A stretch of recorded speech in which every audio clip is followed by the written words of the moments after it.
संजौली मस्जिद मामले में सुनवाई आज मुस्लिम पक्ष को सुनेगी जिला अदालत। एमसी आयुक्त के मस्जिद तोड़ने के फैसले पर सुनवाई।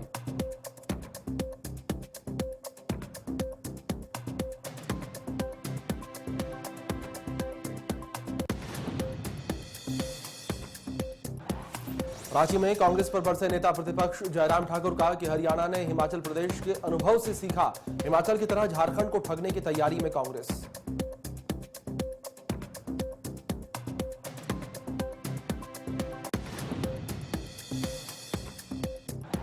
कांग्रेस नेता प्रेम कौशल का राज्यसभा सांसद पर तंज, कहा हर्ष महाजन निभा रहे कॉमेडी किंग की भूमिका, प्रदेश सरकार को गिराने के मंसूबों में असफल बीजेपी, अपनी राज्यसभा सदस्यता की फिक्र करें हर्ष महाजन।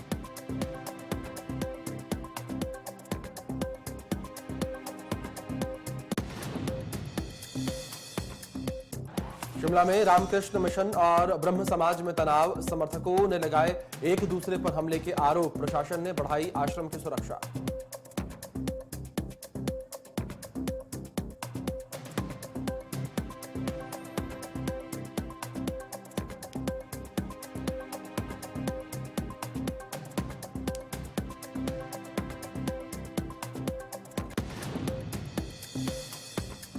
नमस्कार, आप देख रहे हैं इंडिया न्यूज, आपके साथ मैं अभिषेक पांडे। इस बुलेटिन की शुरुआत करेंगे अहम खबरों से, जहां रामकृष्ण मिशन और ब्रह्मो समाज के बीच चल रहे संपत्ति विवाद के चलते शनिवार रात की घटना के बाद प्रशासन ने रामकृष्ण मिशन आश्रम की सुरक्षा को बढ़ा दिया है।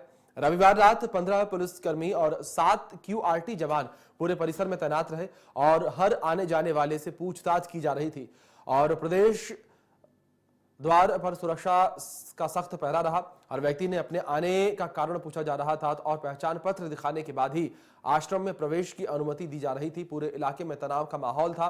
शनिवार शाम को ब्रह्मो समाज के समर्थकों ने आश्रम में उपासना शुरू कर दी थी, जिससे माहौल अचानक गर्मा गया। पुलिस और प्रशासन के हस्तक्षेप के बाद स्थिति को काबू में लाया गया, लेकिन विवाद ने नई बहस को जन्म दे दिया। फिलहाल पुलिस की सतर्कता और सुरक्षा के इंतजामों से स्थिति शांत है।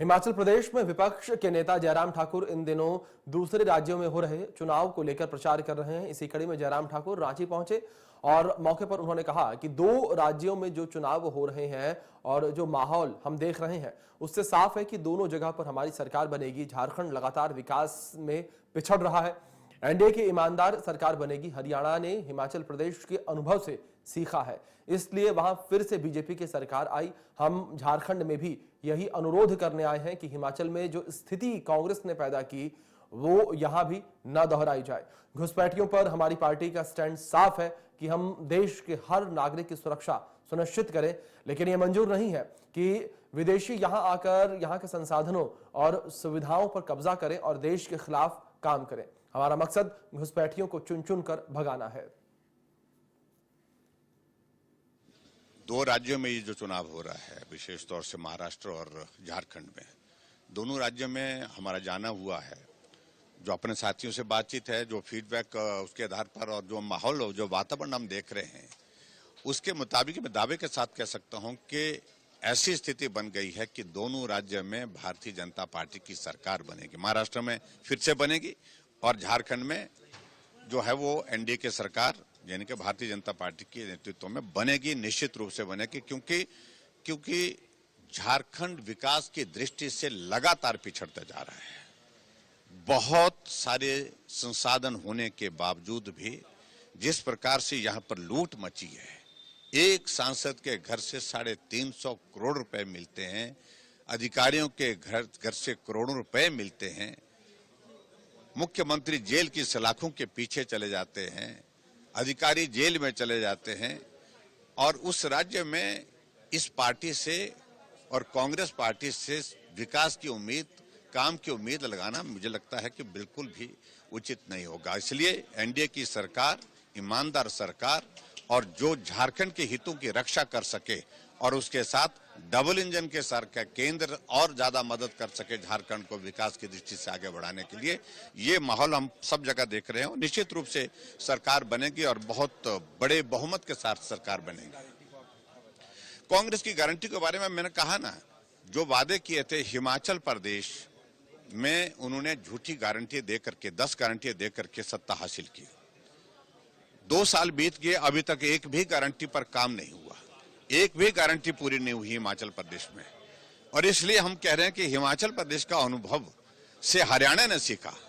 हरियाणा में कांग्रेस के नेता गए कि हमारी गारंटियां पूरी हो गई, हिमाचल जाकर के देखिए। हरियाणा बोलने का हम तो रोजाना देखते हैं, हरियाणा हमारा हिमाचल हमारा पड़ोसी राज्य है, लेकिन कोई भी गारंटी वहां पर जब पूरी नहीं हुई तो हम इस झांसे में नहीं आएंगे। और हरियाणा ने फिर से भारतीय जनता पार्टी की सरकार वहां पर सत्ता में लाई। और इसलिए झारखंड में भी आकर के हम यही निवेदन करने के लिए आए हैं कि जो हालात कांग्रेस पार्टी ने हिमाचल प्रदेश के कर दिए, जहां कर्मचारियों को सैलरी नहीं मिल पा रही है, पेंशनर्स को पेंशन नहीं मिल पा रही है, और गारंटियों की तो बातें वो मुख्यमंत्री मुकर गए हैं। गारंटियां हमने दी नहीं, जो दे करके आए थे वो चले गए, वो वापस दिल्ली चले गए, इसलिए हमारी जिम्मेवारी नहीं है। तो इसलिए जहां भी उस तरह के हालात ना बने, इस बात को सुनिश्चित करने के लिए यहां पर भारतीय जनता पार्टी की सरकार बनना, एनडीए की सरकार बनना, ये आवश्यक है। प्रदेश कांग्रेस कमेटी के पूर्व मुख्य प्रवक्ता प्रेम कौशल ने राज्यसभा सांसद हर्ष महाजन पर जमकर निशाना साधा। उन्होंने कहा कि हिमाचल की राजनीति में हर्ष महाजन कॉमेडी किंग की भूमिका में अपने हवाई बयानों से प्रदेशवासियों को मनोरंजन करने का काम करके हास्य का पात्र बन गए हैं। उन्होंने कहा कि प्रदेश सरकार को गिराने के मंसूबों में असफल हर्ष महाजन सीपीएस मुद्दे को आधार बनाने के जो सपने देख रहे हैं, उनमें बीजेपी कभी भी सफल उन्हें होने नहीं देगी। और उल्टा हर्ष महाजन को अपनी राज्यसभा सदस्यता की फिक्र करनी चाहिए, क्योंकि उनके चुनाव से संबंधित याचिका भी उच्च न्यायालय में विचाराधीन है। हिमाचल की राजनीति में भाजपा नेता हर्ष महाजन कॉमेडी किंग की भूमिका में अपने वक्तव्यों से हिमाचल प्रदेश की जनता का मनोरंजन करने का कार्य कर रहे हैं। सीपीएस की नियुक्ति के विषय में माननीय उच्च न्यायालय के फैसले के उपरांत जिस प्रकार की बयानबाजी हर्ष महाजन जी ने सरकार को लेकर और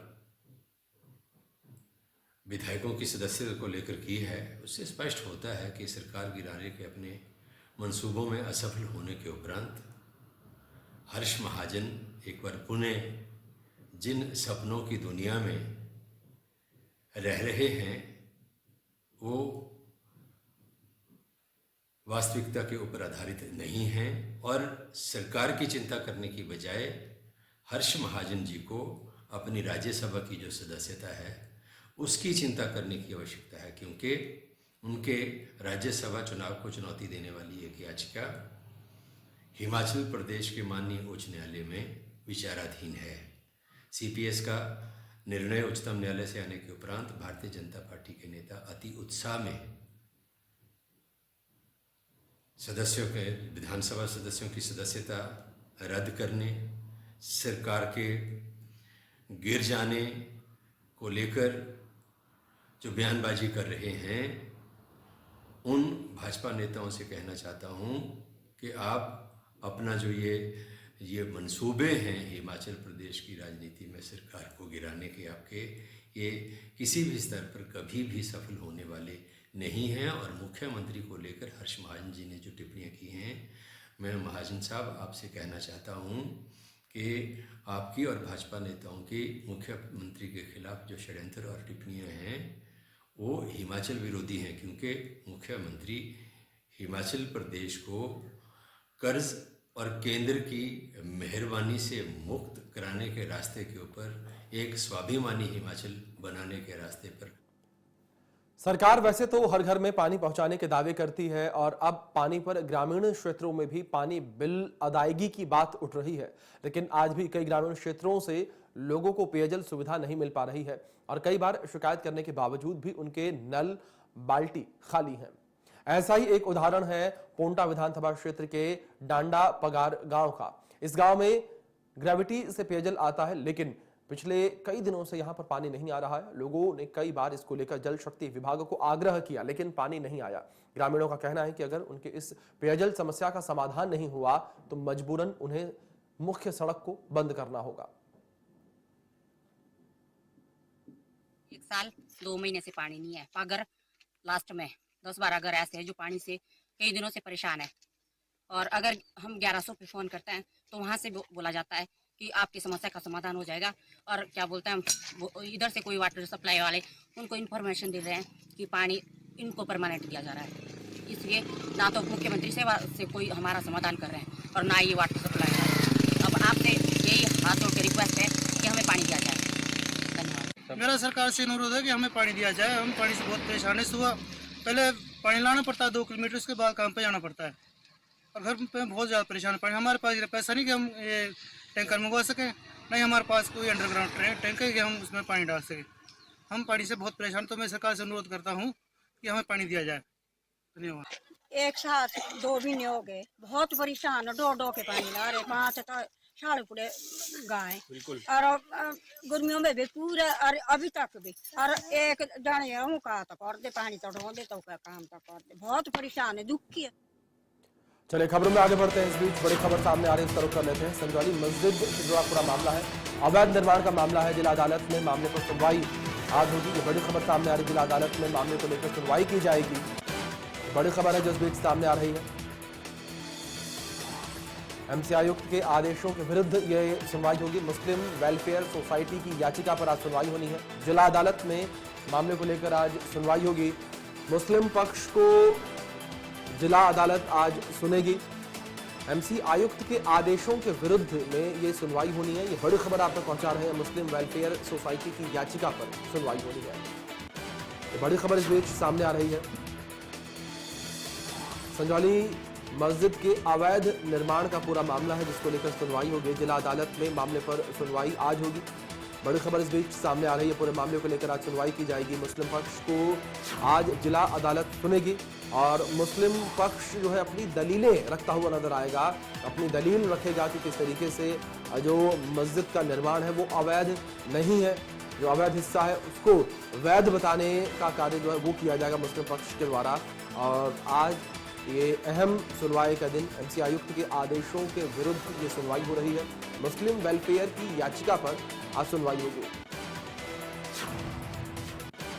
खबर इस बीच दिल्ली से है, जहां पर प्रदूषण के चलते नई पाबंदियां लागू कर दी गई हैं। दिल्ली में आज से ग्रेड 4 लागू किया गया है। दिल्ली में बाहरी ट्रकों के प्रवेश पर रोक रहेगी, निर्माण कार्यों पर भी रोक रहेगी। 10वीं और 12वीं को छोड़कर सभी क्लासेस जो है वो बंद रहेंगी। ये बड़ी खबर जो इस बीच सामने आ रही है। नई पाबंदियां दिल्ली में लागू की गई हैं और बोर्ड एग्जाम्स के चलते 10वीं और 12वीं की क्लासेज जो है संचालित होंगी। इसके अलावा बाकी सभी क्लासेज जो हैं वो अब ऑनलाइन मोड पर संचालित की जाएंगी। ये बड़ी खबर जो इस बीच सामने आ रही है। निर्माण कार्यों पर भी रोक रहेगी। 10वीं 12वीं को छोड़कर सभी क्लास जो है वो बंद रहेगी। तो बड़ी खबर है जो इस बीच सामने आ रही है। दिल्ली से प्रदूषण के चलते नई पाबंदियां दिल्ली एनसीआर में लागू कर दी गई है। ग्रेड 4 लागू किया गया है। दिल्ली में आज से ग्रेड 4 लागू किया गया है। इस तरीके से पॉल्यूशन बढ़ा है उसको देखते हुए ये फैसला दिल्ली में जो ट्रकों की एंट्री है उस पर भी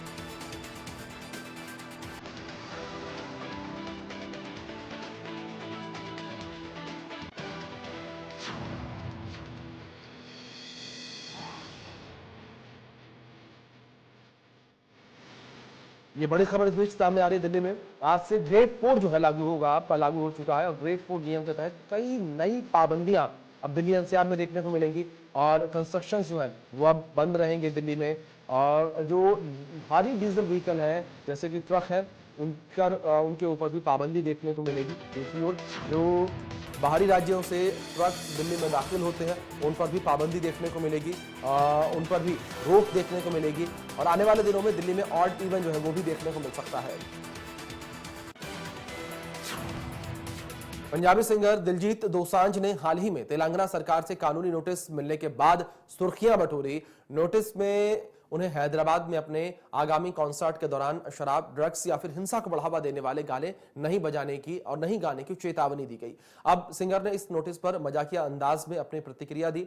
अहमदाबाद में अपने कॉन्सर्ट के दौरान उन्होंने घोषणा की कि आज भी मैं शराब पर कोई गाना नहीं गाऊंगा। ऐसा इसलिए क्योंकि गुजरात एक शराबबंदी राज्य है, ड्राई स्टेट है। उन्होंने कहा कि अगर सभी राज्य शराब पर प्रतिबंध लगा देते हैं तो शराब के बारे में गाने गाना बंद कर देंगे। सिंगर ने कहा कि चलिए एक आंदोलन शुरू करते हैं, अगर सभी राज्य अपने आप को शराब मुक्त राज्य घोषित कर दें तो अगले दिन से दिलजीत दोसांझ लाइव कॉन्सर्ट में शराब पर आधारित गाने गाना बंद कर देंगे। मैं जिस भी शहर में परफॉर्म करूंगा वहां एक दिन के लिए ड्राई डे घोषित कर दीजिए, मैं शराब पर आधारित गाने नहीं गाऊंगा। एक खुशखबरी है, आज मुझे कोई नोटिस नहीं आया। इससे बड़ी खुशखबरी एक और है, बात यहां पे रुकती नहीं है। इससे बड़ी खुशखबरी और है, आज भी मैं कोई गाना शराब पे नहीं गाऊंगा। नहीं, अच्छा पूछो क्यों नहीं गाऊंगा? क्योंकि गुजरात ड्राई स्टेट है। अच्छा, मैंने डिवोशनल गाने जो हैं वो दर्जनों से ज्यादा गाए हैं। पिछले 10 दिन में मैंने 2 गाने डिवोशनल निकाले हैं, एक शिव बाबा पे और एक गुरु नानक बाबा जी पे। लेकिन उसकी बात कोई नहीं कर रहा। हर बंदा टीवी पे बैठ के पटियाला पैक की बात कर रहा है। हाँ? एक एंकर साहब बोल रहे थे, एक एंकर साहब टीवी पे बोल रहे थे कि अगर कोई अभिनेता आपको अलग से बोले तो आप उसको बदनाम कर दोगे, सिंगर को आप मशहूर कर रहे हो शराब का गाना गाने के लिए। भाई मैं अलग से किसी को फोन करके नहीं बोल रहा कि आपने पटियाला पैक लगाया कि नहीं लगाया, राइट? अभी गाना गा रहा हूं और बॉलीवुड में दर्जनों हजारों गाने हैं जो शराब पे हैं। मेरा एक गाना है, 2 गाने हो गए ज्यादा से ज्यादा, 2-4 गाने, मैं वो भी नहीं गाऊंगा। आज भी मैं वो गाने नहीं गाऊंगा, कोई टेंशन नहीं। It's very easy for me to tweak the songs, bro, क्योंकि मैं खुद शराब नहीं पीता। It's very easy for me। लेकिन बॉलीवुड के जो कलाकार हैं वो शराब की एडवर्टाइजमेंट करते हैं, दिलजीत दोसांझ एडवर्टाइजमेंट नहीं करता। अब मेरे को छेड़ो मत, मैं जहां जाता हूं चुप करके अपना प्रोग्राम करता हूं, चला जाता हूं। आप क्यों छेड़ रहे हो मुझे? चलो अच्छा ऐसा करते हैं, एक मूवमेंट शुरू करते हैं।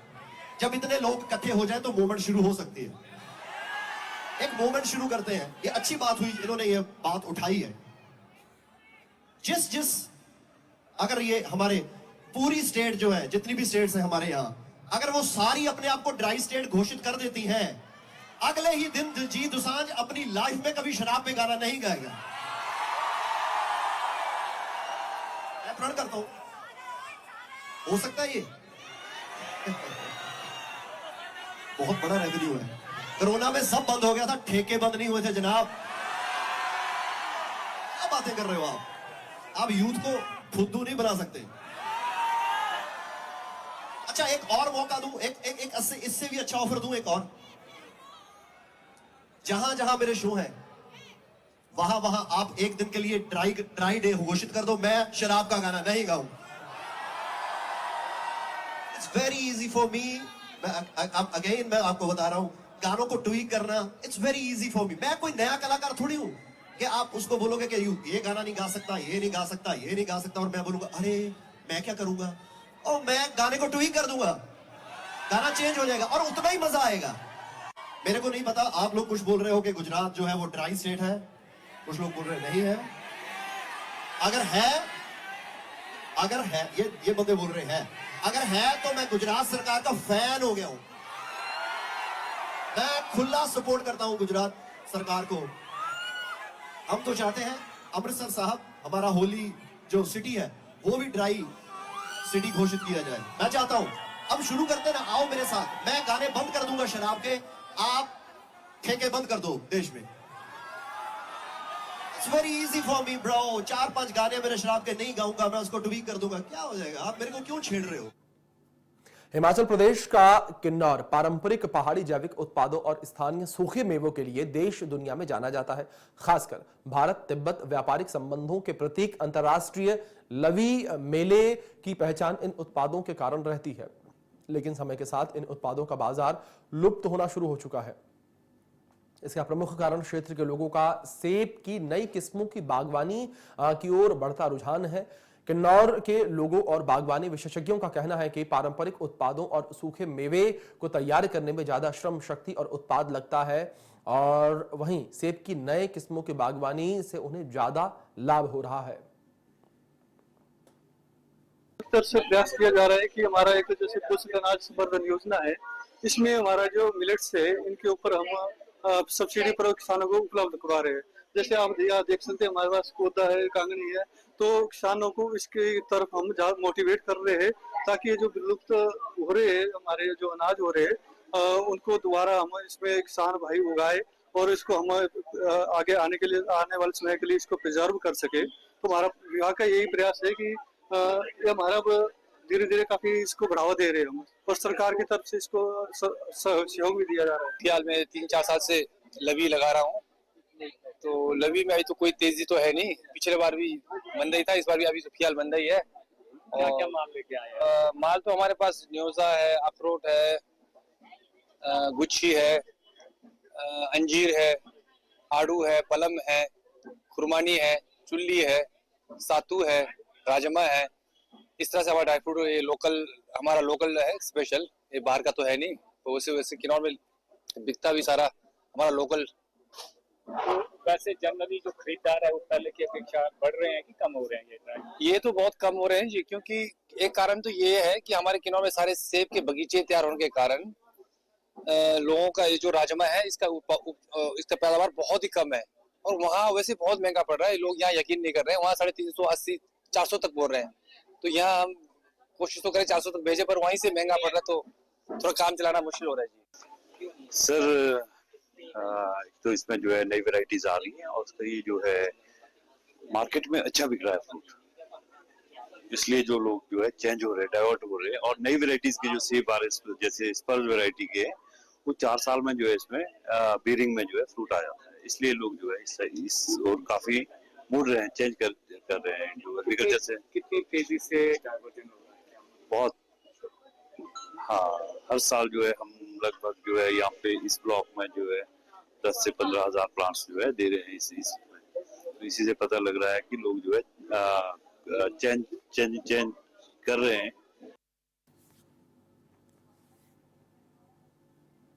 फिलहाल इस बुलेटिन में इतना ही। आप बने रहें इंडिया न्यूज के साथ।